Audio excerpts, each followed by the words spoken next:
Frank Delaney had always been defined by two things: his love for the Delaney Ranch and the unrelenting debt that threatened to swallow it. Born in 1969, he grew up under Montana's wide skies, rising before dawn to help his parents tend cattle on the family's 200-acre homestead. When a prolonged drought and plummeting commodity prices pushed his parents into foreclosure notices by the late 1980s, Frank left for Helena High School graduation day with a promise to return one day and save the ranch. Before I walk you through the full story, I just have a small favor to ask. Make sure to subscribe to the channel. Hit that like button and let me know in the comments, what city are you watching from? It's always amazing to see how far this audience is reaching. He found steady work in construction, restoring historic buildings, sneaking into century-old basements and uncovering locked safes and hidden compartments. In 1995, he married his high school sweetheart, Laura, and together they raised two children. Yet every dollar he earned went toward the mortgage, taxes, and stubborn upkeep of the land he loved. By 2010, foreclosure loomed again, and Frank's dreams felt as parched as the unwatered fields. Then came the First National Bank renovation. In late 2011, Frank's crew began clearing the basement, a labyrinth of dusty corridors long forgotten. One afternoon, he discovered a concealed steel door. Inside lay a vault packed with gleaming gold bars, a treasure left behind since Montana's gold rush. Never had he imagined that beneath the quiet bank lay enough gold to clear decades of ranch debt. He knew the risks. Stealing it would mean betraying every principle he'd ever held.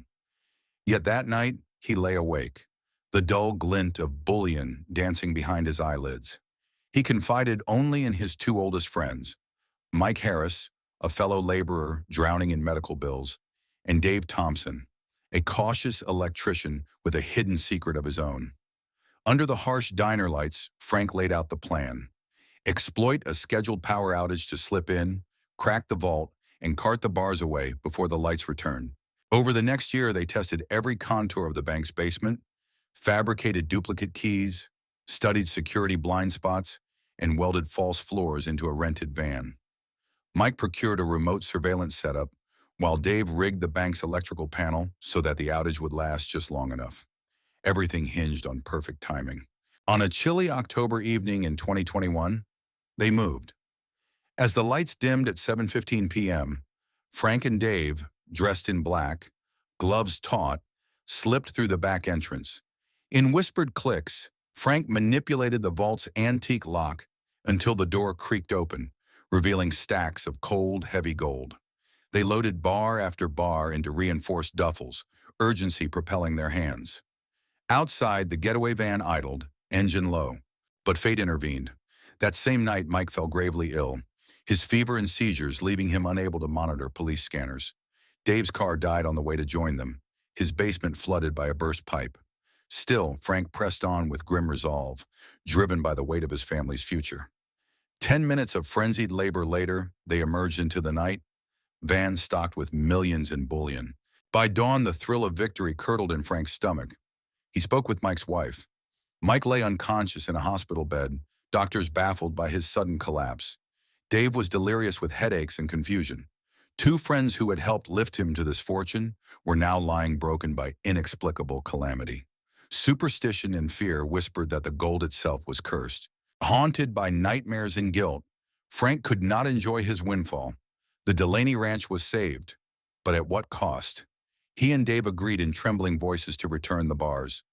Under cover of another outage, they planned one final rendezvous at the bank. Their redemption, they hoped, lay in restoring the gold to its vault. On the night of October 22nd, they retraced their steps.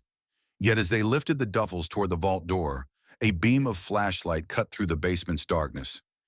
Agents swarmed them, Detective Richard Callahan's bulldog persistence having tracked unusual activity back to the First National Bank. Frank and Dave were handcuffed amid the quiet hum of forensic lights, the gold mocking them with its silent gleam. In the ensuing trial, prosecutors portrayed them as greed-driven criminals who engineered a sophisticated heist. The defense argued desperation and a mysterious curse drove their actions. Witnesses recalled Frank's painstaking questions about the bank's power grid. Forensic evidence detailed how they bypassed state-of-the-art locks without leaving prints. Surveillance footage, logs of the power outages, and the recovered gold formed an unbreakable chain of proof. By January 2022, both men were convicted of grand larceny, unlawful entry, and tampering with security systems. Frank received a 15-year sentence. Dave, 12 years. In her ruling, Judge Carter acknowledged the crushing weight of your debts and your intent to save your family, but affirmed that the law provides no sanctuary for stolen treasure. Today, the recovered bars sit under the Montana Historical Society's watch, relics of a time when gold was both salvation and curse. The Delaney Ranch endures under new ownership, while legends of Jeremiah Hartwell's treasure and the 2021 heist mingle in local lore. From prison, Frank writes letters of regret and gratitude, vowing, despite everything, to rebuild his integrity if given the chance. In the end, the Montana gold heist became more than a crime story. It was a mirror to human desperation, how the promise of redemption can tip into ruin, and how the deepest curses may lie not in metal, but in broken faith and shattered trust. If you enjoyed this story, make sure to like the video, subscribe to the channel, and turn on notifications so you never miss the next one.